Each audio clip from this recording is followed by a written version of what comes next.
અમદાવાદમાં લાંચ કેસમાં સીબીઆઈ કોર્ટે ડીઆરટી કોર્ટના 2 શખ્સોની સજા ફટકારી છે। ડીઆરટી કોર્ટના રિકવરી ઇન્સ્પેક્ટર અને આરોપી વકીલને સજા ફટકારાઈ। 2 વર્ષની સજા અને 1.5 લાખનો દંડ ફટકારવામાં આવ્યો છે। અમદાવાદ લાંચ કેસમાં સીબીઆઈ કોર્ટે ડીઆરટી કોર્ટના 2 શખ્સોને સજા ફટકારી છે। ડીઆરટી કોર્ટના 2 એવા શખ્સો જેમને સજા મળી। ડીઆરટી કોર્ટના રિકવરી ઇન્સ્પેક્ટર અને એક આરોપી વકીલ જેમને સજા ફટકારવામાં આવી।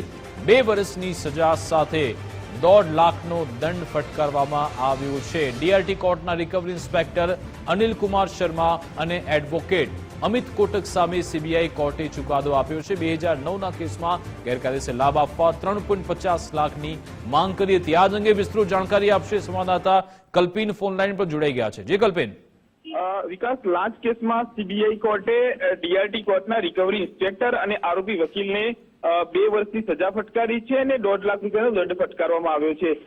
મુખ્યત્વે વિગતો પર નજર કરીએ તો ડીઆરટી કોર્ટના રિકવરી ઇન્સ્પેક્ટર અનિલ કુમાર શર્મા અને એડવોકેટ અમિત કોટક સામે આ મહત્વપૂર્ણ ચુકાદો છે તે સીબીઆઈ કોર્ટે આજે સંભળાવ્યો છે।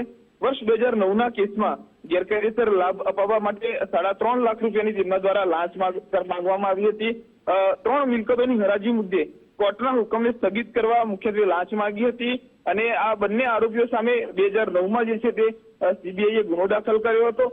હાલના તબક્કે કોર્ટે ચુકાદો આપ્યો છે અને ચુકાદો આપી ₹1 લાખની લાંચ લેતા રંગે હાથ તેમને ઝડપ્યા હતા। એટલે તેમને બંને આરોપીઓ છે તેમને 2 વર્ષની સજા અને 1.5 લાખનો દંડ જે છે તે ફટકાર્યો છે। જી બિલકુલ, આભાર તમામ જાણકારી આપવા બદલ।